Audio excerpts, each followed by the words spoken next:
주민들이 벌써 시위를 해요. 이거 이격거리 없애는 거, 조정하는 거에 대해서 반대한다고 막 시위를 해요. 피켓 들고, 뭐 현수막 들고 시위를 하더라고요. Korea Energy Company, Hanguksan Energy. If we make it, Korea's history will change. Thank you.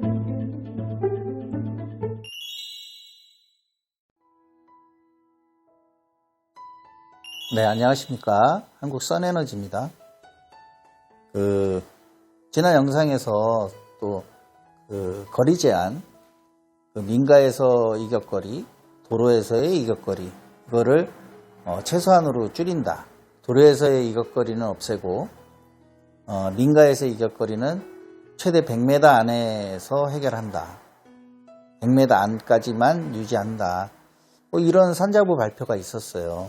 그때 제가 그 내용을 전달해 드리면서 이게 민원이 이게 쉽사리 그렇게 갈 수가 있겠느냐 그런 말씀을 드렸는데 아니나 다를까 그분들은 또 어떻게 그런 내용을 전해 들었는지 모르겠지만 일부 주민들이 벌써 시위를 해요. 이거 이격거리 없애는 거, 조정하는 거에 대해서 반대한다고 막 시위를 해요. 피켓 들고, 뭐 현수막 들고 시위를 하더라고요.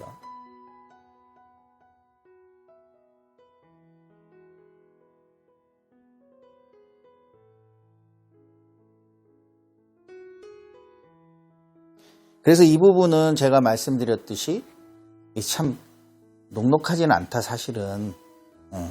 그래서 민원을 굉장히 중시하는 지자체가 산자부의 지침을 그것도 권고사항을 따라서 바꾸겠느냐 좀 회의적이다. 다만 민가에서의 거리는 그렇다 쳐더라도 도로에서 이격거리는 줄이거나 없앨 수도 있겠다. 이 정도만 판단을 했었는데 역시나 민원이 벌써 막 일어나고 있어요. 여러 군데에서. 산자부의 입장은 이런 거예요. 저희도 지방에서 막 축사니 뭐니 이렇게 발전사업 이렇게 하다 보면 뜬금없는 이런 항의를 막 받고 그래요. 이미 인허가가 다 난 건데도 불구하고 막 그래요. 그래서 얘기를 나눠보면 우리가 그렇잖아요. 서로 대화를 하고 뭐 할 때에는 내가 잘못 알고 있는 것이 있는지 또 상대방의 주장은 어떤 것인지 좀 들어봐야 되잖아요. 근데 그분들은 남 얘기를 좀 안 들으려고 그러더라고요. 그리고 그분들이 얘기하는 내용들이 대부분이 가짜뉴스, 잘못 알고 있는 경우가 너무 많아요. 이번에 산자부 자료에서도 그런 내용들이 포함이 됐는데 뭐 예를 들면 이래요. 전자파, 그다음에 뭐 눈부심, 중금속, 그 다음에 뭐라 쓴 거야, 이거? 소음. 이런 부분에 대해서 간단하게 나왔어요. 전자파 부분은 너무 미미하다. 예전 영상에 제가 한번 말씀드렸지만, 전자파가 그렇게 걱정되는데, 우리나라 학부형들이 얼마나 대단한 사람들이에요? 학구열이 높으니까. 지금 다니다 보면 그렇잖아요. 학교, 또 환자들이 몸 아픈 사람들이 가는 병원, 하다못해 유치원 이런 데도 태양광이 다 얹혀졌어요. 그러면 우리 아이들, 유치원 다니는 우리 아이들 머리 위에 태양광이 얹혀져 있는데 어느 학부형이 가만히 있겠어요. 그리고 전자파가 그렇게 나온다 그러면 전자파를 머리에 이고 있는데 절대 그렇지 않다.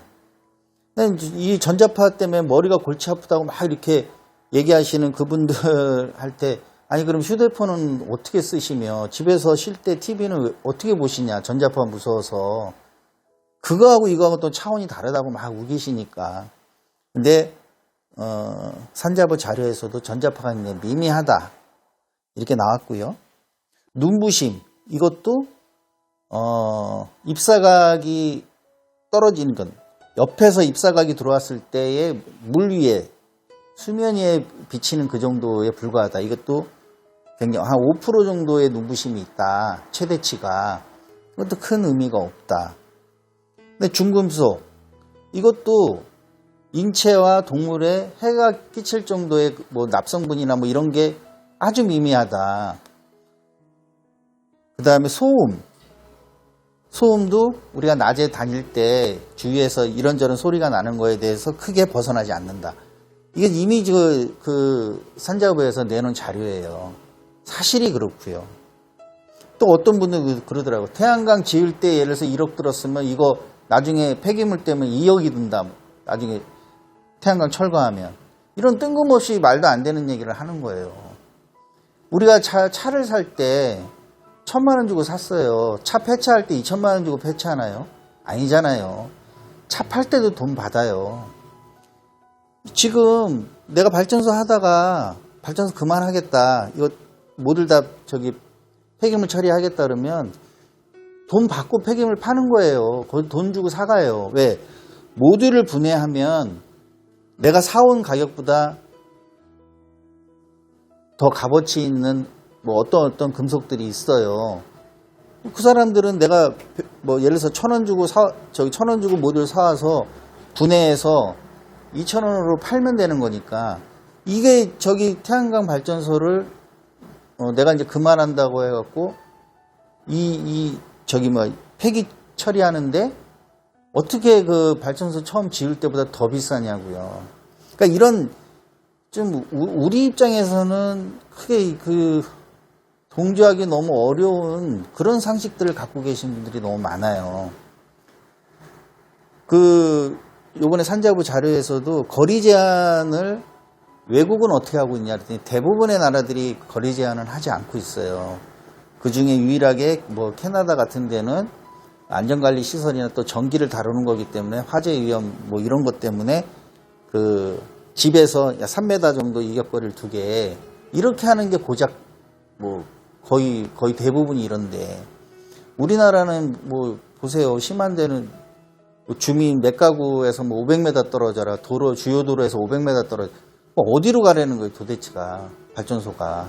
지금 이제 임야도 뭐 환경영향평가 받고 뭐 해라 모르지만 환경영향평가에서 거의 다 캔슬이 나고 있는 상황인데 뭐 그냥 못하는 거예요, 이런 제도로. 그리고 말로만 뭐 신재생 에너지 뭐 어떻게 뭐 친환경 에너지 뭐 어떻게 말로만 그러고 있는 거죠. 실제로 할 수 있는 데를 다 막아놓은 거예요.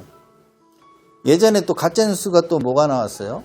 한참 돌았던 게 산을 완전히 깎아갖고 산 등성까지 다 태양광 모듈을 덮어놓는 그 사진이 우리나라 태양광 임야를 망쳐놨다고 하면서 그 사진이 돌았어요. 그거 어떻게 밝혀졌어요? 그건 우리나라 게 아니고 일본 거였어요. 그러니까 이렇게 우리가 사실은 우리 지역 주민들이 태양광에 대해서 오해하고 잘못 알고 계신 부분들이 너무 많은데 내가 잘못 알았으면 정당한 그 자료를 보고 내가 오해를 하고 있었구나 이렇게 이해를 하면 좋은데 아예 보지도 않고 이게 다 거짓말로 다 만들어 놓은 자료다 이렇게 얘기를 하니 이거를 어떻게 해야 좋아요? 그래서 오늘 말씀드리는 것은 그때 이 거리 제한이 풀린다는 것을 제가 이 얘기를 또 왜 2번 방송을 하냐면 어느 분들은 그래요. 내가 땅에 갖고 있는데 도로에 붙어 있어서 난 못하고 있었다. 이제 할 수 있다. 이렇게 얘기를 하는 거예요. 아니다. 기다리시라. 뭘 기다리시라. 조례가 바뀌고 하면은 그때 다시 검토하자. 이렇게 말씀을 드리는 거예요. 아직 아무것도 바뀐 거 없어요.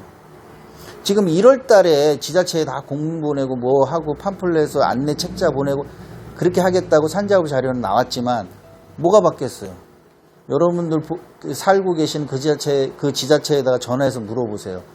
태양광 이격거리 바뀐 게 있나? 한 군데도 없어요, 지금. 현실이 이래요. 그래서 오늘 시간에는